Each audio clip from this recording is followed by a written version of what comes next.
요 증시가 일제히 상승 마감을 했습니다.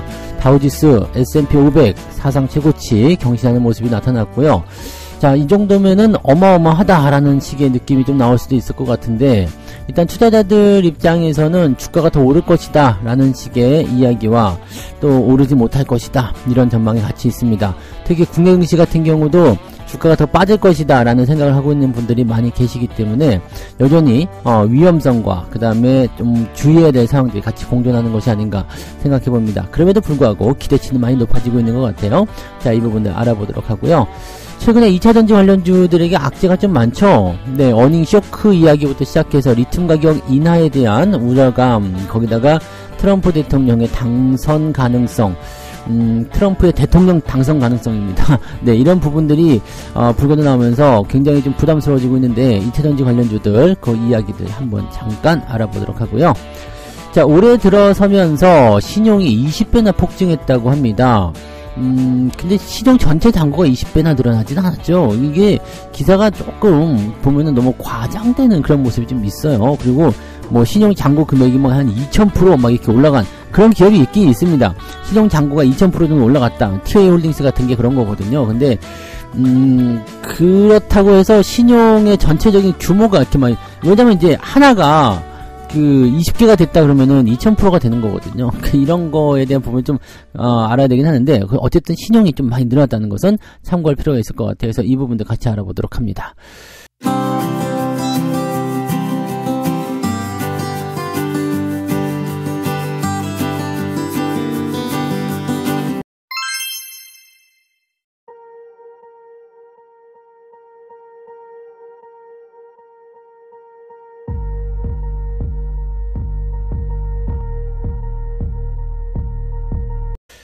네, 반갑습니다. 자, 오늘은요, 1월 23일 화요일입니다. 미국 시장 상황이 굉장히 좋죠. 네, 다우지수가 0.36% 오르면서 38,000을 넘어섭니다. 나스닥도 0.3% 상승하면서 15,360포인트. 너무 좋아요. 그죠? 네. 사상 처음입니다. 다우지수가 38,000을 넘어선 것은 사상 처음이다. 그다음에 S&P 500도, 네, 어제 사상 최고치 찍었는데 오늘 또다시 사상 최고치 찍는 그런 형태의 모습이 나타나고 있기도 하고요. 나스닥 역시도 강세를 계속 이어가고 있습니다. 이 모든 것들이 또 시장 상승 쪽으로 이제 기울어지는 그런 형태의 느낌들이기 때문에 기술주의 랠리가 가장 돋보이게 나타난다 이렇게 보실 수가 있겠죠. 그러니까 이런 내용들에서는 우리가 기대가 좀 많이 가져야 되는 게, 또 이게 반도체, AI 중심으로 해서 일어나는 일들이잖아요. 그러니까 이런 부분들 우리가 잘 생각해 주셔야 될 것 같고요. 이 와중에 또 테슬라는 또 떨어졌어요. 네, 테슬라는 또 이제 뭐랄까 그 기업 평가라고 해야 되나요? 그런 쪽에서 네, 또 안 좋은 이야기가 나타났죠. 투자은행에서 목표 가격을 하향했다. 모건스탠리에서 얘기가 나온 겁니다. 이쪽에서 이제 전기차 공급 과잉 이런 얘기 나오면서 또 떨어뜨리기도 했고요. AMD도 조금 떨어졌어요. 하지만 엔비디아는 사상 최고가를 또다시 찍어주고 있는 모습이고 아주 뭐 난리가 아닙니다. 그래서 이런 부분들이 전체적으로 잡히면서 네, 산업 전반이나 또는 이제 종목들 전반에 걸쳐서 좋은 흐름들로 연결되고 있다 이렇게 생각하시면 될 것 같아요. 네. 자, 그 다음에 보시면 내용을 한번 살펴보도록 하죠. 근데 경제지표가 이번 주 초반에는 없다고 말씀을 드렸잖아요. 그러니까 이번 주 초반에는 그냥 뭐 지난주부터 이어져 온 그런 흐름이 계속 이어질 것이다라고 보시면 되고요. 가장 이제 중요하게 생각해야 되는 것은 이제 소매 판매 뭐 그런 내용일 것 같은데, 근원 PC죠. 이제 소비자 가격 지수인가요? 네, 요렇게 보시면 되는데 요게 이제 그 연준에서 조금 주목해서 보는 그런 내용이라고 보시면 되겠죠. 전월 대비 0.2% 상승할 것이다. 뭐 조금 오를 것이다라는 전망이긴 한데 전년 동기 대비로는 3% 정도 올라서 둔화세를 보일 전망이다. 이건 뭐 크게 문제될 건 아니겠죠. 자, 미국의 GDP 생산 같은 경우는 GDP 속보는 1.9% 정도로 둔화됐을 것이다. 이게 오히려 이제 그 성장성이 좀 둔화가 되면 그 연준 입장에서는 아유 경기가 안 좋은데 우리가 금리를 계속 이렇게 높게 갖고 있으면 안 되겠죠? 라고 얘기를 할 수가 있겠죠. 네. 그러니까 이거 뭐 요즘에는 배드뉴스가 네 굿뉴스다 이런 얘기도 계속 나오고 있어서 그런 부분입니다. 다만 그럼에도 불구하고 시장의 금리 인하 기대감은 많이 꺾여 있는 상태다 라고 볼 수가 있고요. 뭐 지금으로서는 3월에 네 금리를 낮출 가능성, 3월에 금리를 인하할 가능성은 현재 41%까지 떨어졌습니다. 이게 90% 육박하다가 80%, 70%, 이제 얼마 전까지만 해도 50% 그러더니 이제는 40%대로. 그러니까 이거는 네, 확실히 네, 3월달 금리 인하는 아닐 것 같다라는 느낌이 좀 있죠. 물론 이제 경제 지표가 더 이상하게 나온다거나 뭐 그렇게 나와버리게 된다면은 어쩔 수 없겠죠. 이거는 네, 더 낮출 수밖에 없는 상태가 되겠습니다만, 뭐 상황에 따라서는 달라질 수 있겠지만 현재로서는 3월의 금리 인하는 기대감을 좀 내려놔야 되지 않겠느냐라고 생각을 해봐야 될 것 같아요. 자, 그다음 이번 주에 넷플릭스, 테슬라, 인텔, IBM 등 빅테크를 비롯한 기업 실적들이 발표가 된다라고 되어 있습니다. 유나이티드 항공 같은 경우는 네, 현재로서는 네, 실적 발표가 나왔는데 뭐 현재로서는 뭐 손실 조금 나온다라고 되어 있는 부분인 것 같긴 하네요. 그래서 그런 정도고, 뭐 항공사들 같은 경우는 아직까지는 뭐 눈여겨볼 만한 부분 아니겠습니다만 우리한테 중요한 거는 이제 이런 빅테크 기업들의 실적이겠죠. 특히 테슬라의 실적이 어떻게 나오냐에 따라서 상황이 많이 달라질 수 있을 것 같아요. 지금 목표 주가를 계속 떨구고 있어서 가격을 떨어뜨리고 있는 그런 형태의 느낌이라서 이 부분들이 어떤 식의 실적 발표를 통해서 또 어떤 식의 주가 반등을 일어날 수 있을 것인지에 대한 여부를 좀 잘 체크해 볼 필요가 있을 것 같은 생각이 좀 듭니다.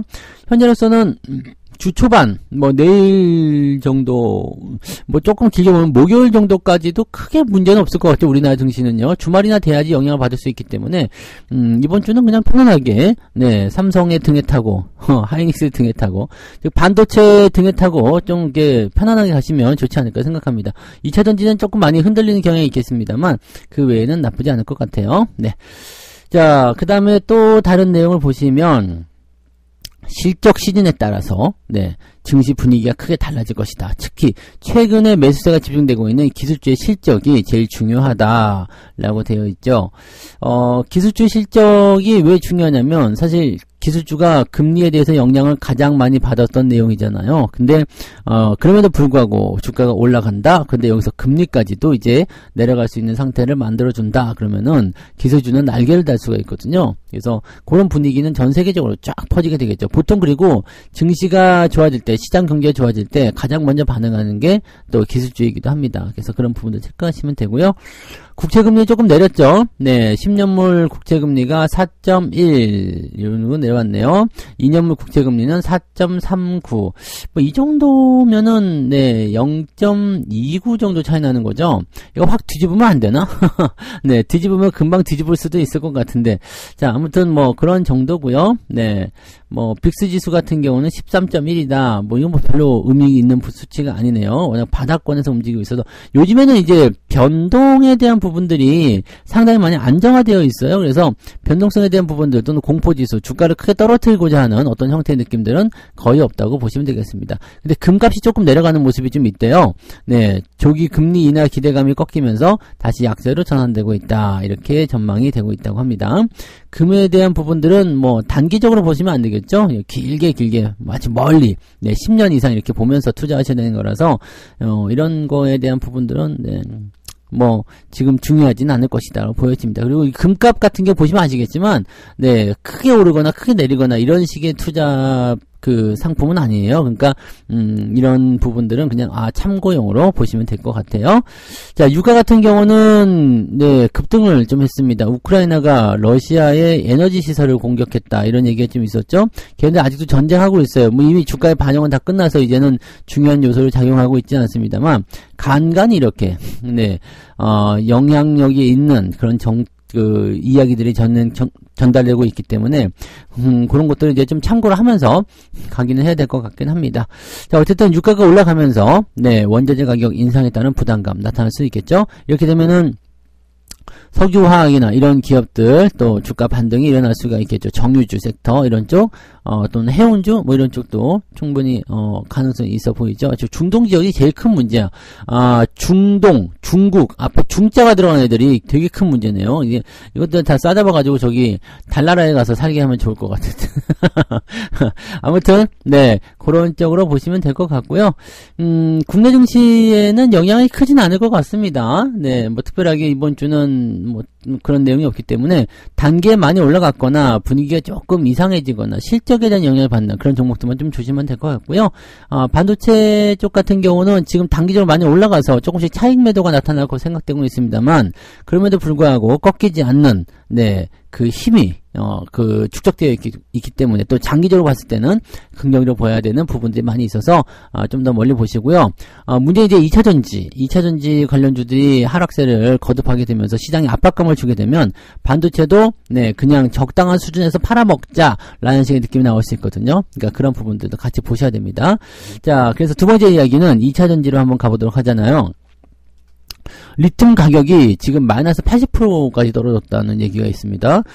지금 그 한국자원정보서비스에 따르면 코미스? 여기에 따르면 그 상하이 금속거래소에서 거래되는 탄산 리튬의 가격이 1년 전 대비 약 80% 하락한 1kg당 86.5위안을 기록했다라고 되어 있습니다.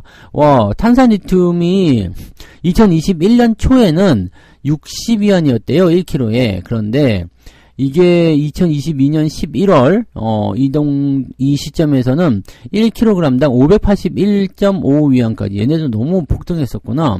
10배 가까이 뛰었다가 다시 거꾸라져가지고 현재는 86.5위안. 그래도 이거는 이게 어떻게 보면 약간 아파트 가격은 좀 비슷한 것 같아요. 멀쩡히 있다가 갑자기 폭등해가지고 올라갔다가 떨어졌는데 그럼에도 불구하고 원래대로 돌아가지는 않고 있다. 어쨌든 조금 올라가 있는 모습이긴 한데 이게 가장 높았던 가격 대비해서 크게 떨어진 상태가 돼버렸기 때문에 조금 이제 애매하다라고 생각이 되는 거죠. 이 탄산리튬은 원래 유리, 세라믹 제조 공정의 주 원료로 쓰였다고 합니다. 그런데 이게 이제 소형 전기차용 배터리 용도로 사용 비중이 점점 높아졌다. 그러니까 그 배터리, 양극재 뭐 이런 쪽으로 보시면 되죠. 근데 이런 것들이 이제 가격이 떨어지게 되면 같이 가격이 떨어질 수밖에 없는 상태가 벌어진다. 요즘에 뭐 리튬 뭐 한다고 해가지고 리튬 관련주도 굉장히 많이 올랐었잖아요. 그런 부분들에게 영향이 아주 크게 작용되는 그런 모습이 좀 된다고 보시면 되겠죠. 뭐 리튬을 뭐 어쩌고 저쩌고 그 포스코 홀딩스 같은 경우도 리튬 호수 그것 때문에 아주 그냥 난리가 났었던 부분이었잖아요. 주가가 많이 올랐었는데 지금은 다 뭐 바람 빠진 것처럼 쭉쭉 빠지고 있죠. 요런 식으로 볼 수 있는 부분들이다라고 생각하시면 됩니다. 그래서 2차전지 쪽에서는 굉장히 좀 부담감들이 생길 수 있는 내용이 좀 되는 거고요. 국내 업체들이 어떤 영향을 받게 되느냐. 리튬 가격 하락으로 인해서 전구체 등 소재 업체들의 수익성이 악화되기 시작했다라는 얘기입니다. 실제로 보면은 지금 뭐 LNF 같은 경우가 이제 충격적인 적자를 냈다 이렇게 되어 있는데 지난해 4분기 LNF의 영업손실이 2,804억이다. 2,000억이 나왔어요. 2,800억이 나온 겁니다. 영업손실이 4분기에만. 이렇게 되면은 굉장히 큰 충격을 입을 수 있겠죠. 리튬 가격 하락으로 인한 재고평가 손실이 2,500억이었다. 거기에다가 전기차 수요 둔화로 매출액이 좀 줄어들었다라는 얘기가 된 거죠. 왜 이런 일이 벌어지게 되냐면요. 이 소재 업체들, 이게 그 원재료를 가지고 가공하는 업체들은요. 대부분 이 재고 비축을 먼저 해야 되잖아요. 그래서 비싼 가격에 샀는데 가격이 떨어진 거죠. 그러면은 비싸게 산 그 원재료로 싼 제품을 만들어야 되기 때문에 손해가 되는 것이다. 그것이 이제 재고 평가 손실부터 시작해서 나타나는 이제 실적 감소로 연결된다. 이렇게 보시면 되는 겁니다. 뭐 다른 기업들 역시도 마찬가지죠. 뭐 포스코 퓨처엠, 에코프로비엠이 이제 시적 발표 앞두고 있는데 특히 에코프로비엠에 대한 그 관심도가 높아요. 어제 뭐 급락한 부분도 좀 있었고요.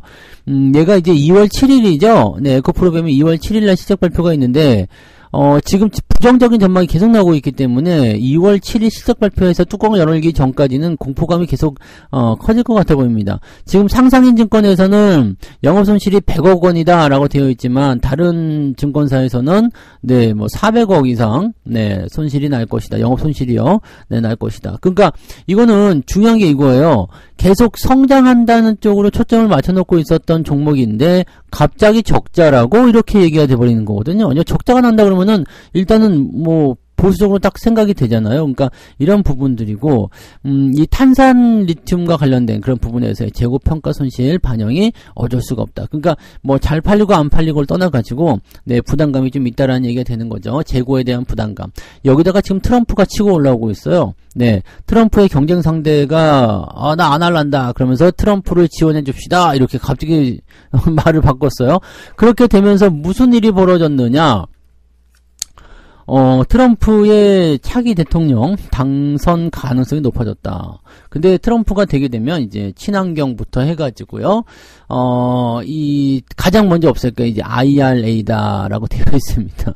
그러니까 뭐 이 전기차 관련한 부분주들이 가장 손해를 볼 수 있는 그런 상황. 그다음에 뭐 풍력, 태양광 뭐 이런 쪽. 그 바이든이 당선이 되면서 치고 올라왔었던 이런 친환경 관련한 종목군들의 움직임들이 그런 변화를 겪고 있다. 일단은 그런 식으로 생각하셔야 되겠습니다. 그래서 분위기가 조금 애매한 것들 같다라고 생각을 해보셔야 될 것 같아요. 2차전지가 그럼에도 불구하고 아직도 떨어지면 더 사야 한다고 생각하시고 뭐 진행하시는 분들도 많이 계시는데, 물론 투자는 자유겠습니다만, 네, 이제는 조금 다른 생각을 해보시는 것이, 네, 지금도 늦었지만요, 이제라도 다른 생각을 해보시는 것이 필요하지 않을까. 이거는 사실 지금 더 많이 빠져야 된다고 생각하고 있기 때문에 전략을 어떻게 드릴 수가 없어요. 그냥 매도 갈아타기 뭐 이런 식의 전략밖에 없거든요. 그래서 한번 고민들을 많이 좀 하셨으면 좋겠습니다. 없으면 상관없는 거고요. 네. 자, 세 번째 이야기 넘어갑니다. 개미를 야수라고 표현했어요. 네, 하락장에서 더 과감해졌다. 신용 잔액이 20배나 폭증했다. 뭐 이런 얘기 나오는데, 이렇게 기사를 쓰면 안 되죠. 이거는 완전 어그로잖아요. 이 정도는 아닙니다. 네. 자, 지금 지난해 마지막 거래일 기준 17조 5천억이던 신용융자 규모가 1월 19일 지난주 금요일을 기준으로 봤을 때 18조 2천억으로 증가를 했다. 그러니까 약 3.7% 늘어났다. 이건데 뭐 20배 폭증 그러면 뭐 괜히 뭐 민감하잖아요. 일부 종목에서 신용잔고가 크게 증가했다. 이렇게 나왔어야지. 네. 신용잔고가 크게 늘어나는 부분들은, 네, 상당히 많이 늘어나고 있다는 얘기인데, 티웨이 항공이 이제 그런 얘기라고 합니다. 올 새해 들어서 신용잔고가 2248.7%가 증가했다. 이거는 근데 자극적으로 쓴 것 같아요. 솔직히 얘기해서. 주가가 2670원에서 3205원으로 상승을 했다라고 되어 있는데, 사실 이제 신용 잔고가 2248% 증가했다. 엄청나게 늘어난 것처럼 보이잖아요. 근데 이거는 약간의 착시 효과 같은 거예요. 한 개가 2000개로 늘어났다. 뭐 이렇게 볼 수 있는 거고요. 네, 시중이 그렇게 많지 않은 상황이라면, 저거는 퍼센테이지가, 신용 많은 기업들이 퍼센테이지가 저렇게 2000% 넘게 증가할 수는 없잖아요. 네, 그래서, 현재로서는, 네, 이것이 2000% 증가했다 해서 뭐 문제가 될 것 같아 보이지 않습니다. 이 퍼센테이지는 중요하지 않아 보이는데, 아무튼, 신용 비율이라 봐야죠. 신용 잔고율, 이런 식으로 봐야지, 그게 증가율을 가지고 보면 조금 안 될 것 같아 보입니다. 기사가 약간, 네, 어그로성 기사인 것 같아요. 롯데정보통신 같은 경우도 신용잔고가 628% 늘었다. 네, 되어 있고요. 네, 이렇게 보면은 뭐 신용 엄청나게들 들어와가지고 아주 뭐 난리 날 것 같아요. 얘기가, 될 것 같은데, 이 정도는 아닙니다. 네, 아직까지 신용이 전체 신용잔고를 꼭 우리가 참고하셔야지 되고요. 그 다음에 종목당 신용잔고 비율이라는 게 있잖아요. 그래서 거래에서 신용이 얼마나 차지하고 있는지 그런 것들도 보셔야 되는데, 현재로서는 그렇게까지 이 기업들도, 네, 신용이 이렇게 높아가지고 문제의식이 될 만한 그런 내용은 아닙니다. 네. 자, 신용 잔고가 늘면서 가격이 빠지는 종목들은 문제다라고 되어 있는데, 오리온 같은 경우는 신용 잔고가 무려 1314% 늘었다라고 되어 있거든요. 18,000주에서 26만 주로 늘어났다. 이렇게 되어 있는 거예요. 그러면서 주가가 떨어졌으니까 이제 큰 문제구나라고 얘기를 하고 있는데, 네, 물론 주식 수가 많이 이렇게 신용 잔고가 늘어나서 손해보는 사람들이 많이 늘어났다는 것은 문제가 될 수가 있겠죠. 근데 아까도 말씀드렸지만 이렇게 1300% 늘어났다? 근데 10,000개에서 26만 개로 늘어났다잖아요. 네, 그렇게까지 문제가 될 만한 내용이 아닙니다.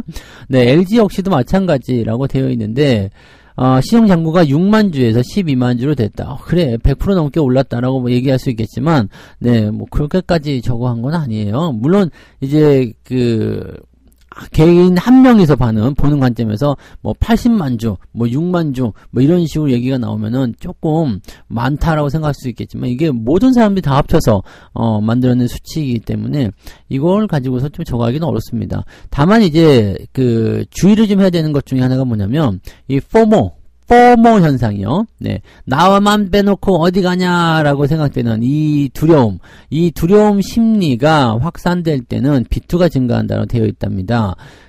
그래서 주가가 막 튀어 올라갈 때 오히려 이 신용장은 높아지는 거. 이번에 지난 연말 같은 때 삼성전자 막 올라갈 때 신용장고 왕창 써가지고 들어갔다가 바로 그냥 차익 실현 매물에 그냥 당해버리고 손절하고 막 이런 경우 있었잖아요. 그런 상태가 벌어집니다. 조금만 더 참으시면 되는데 그것을 잘 참지 못하시면 항상 투자에서 불리한 위치에 쓸 수밖에 없습니다. 항상 조급한 사람이 먼저 움직이게 되고 움직이면 죽는 거 아시죠? 영화 같은 데 보면은 딱 고수들 앞에 딱 서가지고 어떻게 되어 있어요? 이렇게 딱 칼 들고 딱 미동도 안 하고 기다리자. 움직이면 죽는다. 네, 그런 거. 그러니까 그런 거랑 똑같이 보시면 돼요. 이게 항상 나에게 유리하거나 항상 나에게 내가 잘 대응할 수 있는 그런 위치에 왔을 때 공략 포인트를 잡아보시면 아주 좋은 결과들이 나올 겁니다. 그리고 꼭 그런 종목들로만 승부를 하셔서 좋은 결과를 꼭 이끌어내시기 바랍니다. 네. 그래서 오늘 세 가지 이야기 전달을 해드렸는데요. 뭐, 특별하게 영양가 있는 건 별로 없네요. 다우지수가 사상 최고가를 달성했다. AI, 반도체 관련한 종목군들, 빅테크 관련한 종목군들 상승세 이어가고 있고요. 이번 주에, 실적 발표하는 것도 눈여겨보자. 그 외에는 뭐 특히 상관없고요. 자, 2차전지 관련주는 약간 걱정스러운 재료들이 많이 있었죠. 리튬 가격 인하, 전기차 수요 감소, 트럼프의 재집권 가능성, 뭐 그냥 좋은 얘기가 별로 없네요. 그러면서 실제로 적자가 나오기 시작하니까 사람들이 등을 돌리기 시작한다. 이 사람들이 등을 돌릴 때 굉장히 무섭거든요. 그러니까 이런 부분도 주의하셔야 되겠고요. 자, 신용이 220배나 폭증했다. 뭐 이런 얘기를 하고 있는데 그냥 어그레성 기사인 것으로 생각하시는 게 맞을 것 같아요. 자, 이렇게 자극적으로 쓰지 않아도 충분히 기사가 좋아질 텐데, 2000% 증가했다. 그럼 깜짝 놀라잖아요. 네. 2000% 증가했다. 근데, 실제로 수량으로 봤을 때는 그렇게까지, 걱정스러운 수치는 아닐 것 같아 보입니다. 네. 한 가지는 이제 저거죠. 너무 조급하게 생각하지 말고 좀 천천히 보면서 항상 한결같은 마음으로 대응하자. 이 부분들만 기억하시면 되겠습니다. 책 한 곡 읽고 마무리합시다. 스타코믹스가 아직도 없는 분이 있다면서요. 그래서 제가 스타코믹스를 읽어드리려고 합니다. 83페이지고요. 예쁜 꽃밭은 갑자기 생겨난 것일까? 어두운 땅 속에서 겨울의 추위를 이겨내고 땅을 뚫고 나와서 모진 비바람을 견뎌내야 꽃을 피울 수 있다. 흔들리지 않고 피어난 꽃은 없다고 했다. 지금 당신의 계절은 꽃피기 직전에 흔들리는 시련의 시기일 수도 있다. 참아내고 극복하라. 그리고 마지막 줄은 뭐예요? 이제 당신의 꽃밭은 만들어지기 시작했을 뿐이다. 더 할 말이 필요 없겠죠? 여러분들의 계좌는 이제 막 좋아지기 시작하는 단계입니다. 중간에서 포기하거나 단기 조정에 물러나거나 그러실 필요가 없습니다. 겁먹을 필요가 없고요. 내가 좋은 종목을 가지고 올바른 방향하고 있다면 겁먹을 필요 없이 그대로 쭉 직진하시면 되겠습니다. 오늘도 아주 좋은 성과 올리시기 바라고요. 저는 여기서 마치고요. 장중시황 때 다시 오겠습니다. 고맙습니다. 본 방송에서 제공되는 모든 정보는 투자 판단의 참고 자료이며 투자의 최종 책임은 본 방송을 이용하는 본인에게 있습니다.